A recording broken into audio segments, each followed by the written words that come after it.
শ্বিলং বুলি কোৱাৰ লগে লগে মেঘালয় শ্বিলং আৰু হৈছে চেৰাপুঞ্জীৰ লগত মত হৈ থাকে। আৰু আজি গৈ আছোঁ শ্বিলং মানে নহয়, শ্বিলঙৰ মেঘালয়ৰ আৰু চেৰাপুঞ্জীৰ এনেকুৱা এটা গুহা, যিটো গুহা প্ৰায় 150 মিটাৰ ডাঙৰ আৰু পাহাৰৰ ভিতৰত এনেকুৱা এটা অদ্ভুত গুহা। আৰু সেইখন গুহাৰ ভিউটো কম। তো হৈ গাইছ, welcome back my YouTube channel. তো এয়া আহি গ'লোঁ শ্বিলং, আৰু শ্বিলঙৰ এয়া ভিউ চাওক, পাহাৰত ওপৰৰ পৰা চাওক কেনেদৰে পানী বগাই আহি আছে। আৰু এতিয়া চাওক, যেহেতু ইয়াত আমাৰ অসমত গৰম আৰু সেই সময়ত আৰু শ্বিলঙত আছে বৰ্তমান ঠাণ্ডা। আৰু চাওক এনেধৰণৰ কুঁৱলী এনেকৈ আৱৰি আছে। আৰু চাওক জুমত যিমানখিনি দেখিব পাৰিছোঁ। আৰু চাওক, আৰু এতিয়া আমি ইয়াৰ পৰা যাত্ৰা কৰিম ডাইৰেক্ট চেৰাপুঞ্জী, আৰু হৈছে মৌচুমী শ্বিপ, মানে হৈছে মৌচুমী শ্বিপ আৰু সেইখন ঠাইৰ নাম। আৰু টিকেট মাত্ৰ 30 টকা। তো বলক ডাইৰেক্ট আৰম্ভ কৰোঁ। শ্বিলঙৰ এক অন্যতম পৰ্যটনস্থলী হ'ল চেৰাপুঞ্জী শ্বিলঙৰ পৰা 60 কিলোমিটাৰ দূৰত। আৰু ইয়াৰ কিছুমান উল্লেখযোগ্য ঠাই হ'ল উমিয়াম লেক, এলিফেণ্ট ফল, শ্বিলং ভিউ পইণ্ট। সমুদ্ৰপৃষ্ঠৰ পৰা শ্বিলঙৰ ভিউ পইণ্টৰ উচ্চতা প্ৰায় 2000 মিটাৰ। তো আজি লৈ গৈ আছোঁ আপোনালোকক চেৰাপুঞ্জীৰ মৌচুমী গুহা নামে পৰিচিত এখন গুহা। তো আজি এইখন গুহাৰ ভিউ দেখুৱাম।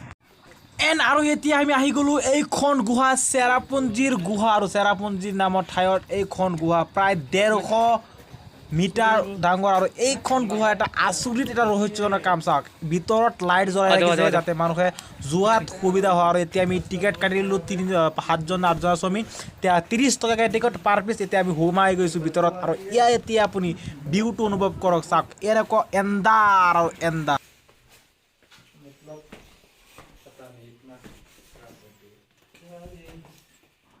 আৰে আস্তে লাহে সাৱধান আহিব। মাই গড, ভয় লাগি আছে। তো এয়া চাওক না, লাইট কি কম। ইয়াত মানে কাৰেণ্টটো কি কৰিছে। আৰু ইয়াত কি কম, অট'মেটিকলি ঠাণ্ডা থাকে। আৰু বৰষুণৰ পানীটো আছে, জানে শ্বিলং মেঘালয় মানে পানী বৰষুণৰ কাৰণে বিখ্যাত। তো পানীৰ অট'মেটিকলি বৰষুণ পৰিয়ে থাকে, ইয়াত কোনো নাই। হেৰি চাওক, আৰু এতিয়া চাওক শিলৰ হেৰিবোৰ চাওক না, যে কেনেবাকৈ যদি পৰি যাওঁ তেনেহ'লে আৰু সৰ্বনাশ। আৰু এতিয়া ওপৰত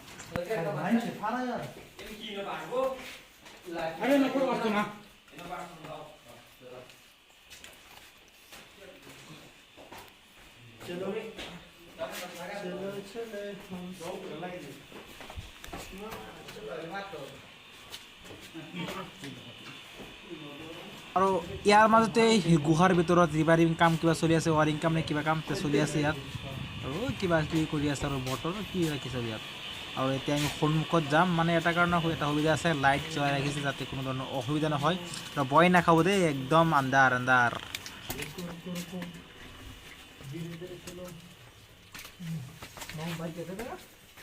किधर है इधर क्या पता नहीं। तो लाइट दे आगे पसंद है।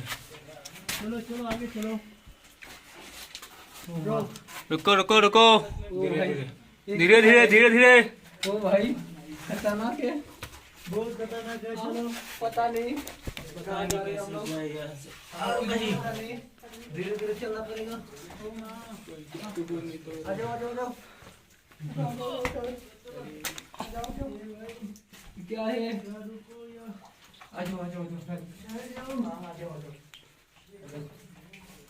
में आ जाओ।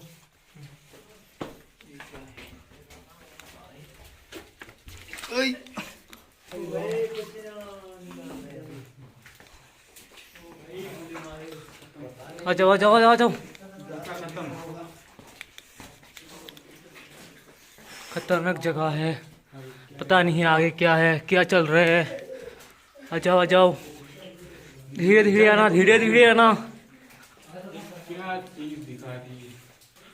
पता नहीं, धीरे आ जाओ। মাকসম বিদ্যা কৈছোঁ, ইয়াত সোমোৱাৰ লগে লগে এনেকুৱা লাগিছে মই ক'ত আছোঁ, এইখন পৃথিৱীত আছোঁ নে বেলেগ কিবা অন্য এটা ঠাইত আছোঁ।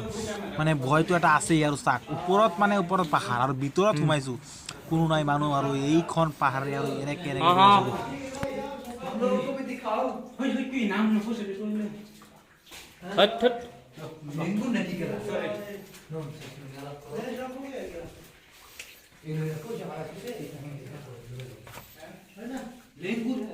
ইয়াত মানে আৰু এটা কথা কৈছোঁ, যিসকলৰ হাৰ্ট এটেক মানে কি ক'ম হাৰ্টৰ প্ৰব্লেম আছে সেইসকলে ইয়াত নোসোমাব, এইখন গুহাত নাহিব। কাৰণ চাওক যি এটা ভয় লাগে কি ক'ম এনেকুৱা এটা চাউণ্ড আহে এক্সট্ৰা ৰুম কেনেকুৱা এটা চিষ্টেম চাউণ্ড आ जाओ आ जाओ आ जाओ आ जाओ আৰু চাওক ইয়াত বজোৱাৰ কোনো মানুহ নাই। আৰু এইখন এটা অদ্ভুত ঠাই, কি আচৰিত ঠাই আৱিষ্কাৰ কৰিছে আৰু এনেকৈ নতুন নতুন ঠাই ঘূৰি আছোঁ আৰু নতুন নতুন ঠাইৰ ভিউ দেখুৱাই আছোঁ। আৰু এইখন অদ্ভুত ঠাইখন দেখুৱাই নিজৰ অলপমান বেলেগ লাগি গ'ল এক্সপিৰিয়েঞ্চ। আৰু ফাৰ্ষ্ট টাইম এনেকুৱা ঠাইত সোমাই নিজকে কেনেকুৱা লাগিল আপুনি এবাৰ অনুভৱ কৰক আৰু এইখন ঠাইত আহক আৰু এনেদৰে নতুন নতুন এক্সপিৰিয়েঞ্চ লৈ যাওক।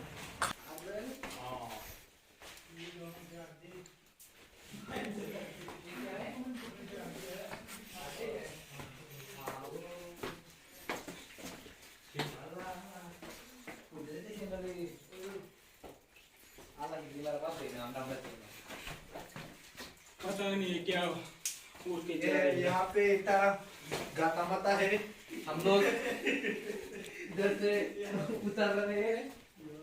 देखो इधर गाता माता है, बहुत सारे गाता है। और ये सोने का है, ये सोने का, ये भी हीरे का है, हीरे का। और ये जो ये पीतल का है। और इधर की बोलता है हमें मालूम नहीं ना, पता नहीं। মানে কি ক'ম ভিতৰত সোমাই আমি ৰাস্তা নোহোৱা হৈ গ'লো। ৰাস্তা ক'ত আছে কেনেকৈ নাজানো, এনেকৈ যেনেকৈ ৰাস্তা পাই আছোঁ এনেকৈ আহি আছোঁ। আৰু এতিয়া আহি অৱেশত এইখন হ'ল ৰাস্তা আমাৰ, আৰু এইখন ৰাস্তাৰে উঠিব লাগিব। আৰু বলকচোন উঠি এবাৰ মনটো ফ্ৰেছ কৰিলোঁ। আৰু এইখন পৃথিৱীত সোমাইছিলোঁ নে ক'ত সোমাইছিলোঁ নিজকে কেনেকৈ কি ক'ম আৰু এটা আচৰিত ঠাই বুলি ক'ব লাগিব। আৰু অদ্ভুত ঠাই আৰু চবেইতো ভয় খাই গৈছিলে। আৰু এতিয়া বলক আমি এনেকৈ এইখন পৃথিৱীৰ পৰা আকৌ পুনৰ পৃথিৱীলৈ আগবাঢ়ি যাওঁ। আৰু এইখন হ'ল আমাৰ গেট আৰু উঠি গ'লোঁ, তো শান্তি অনুভৱ কৰিলোঁ। তো ভিডিঅ' কেনেকৈ হ'ল কমেণ্ট কৰি জনাব, লাইক শ্বেয়াৰ ছাবস্ক্ৰাইব কৰিবলৈ নাপাহৰিবা। আজিলৈকে কিনি বা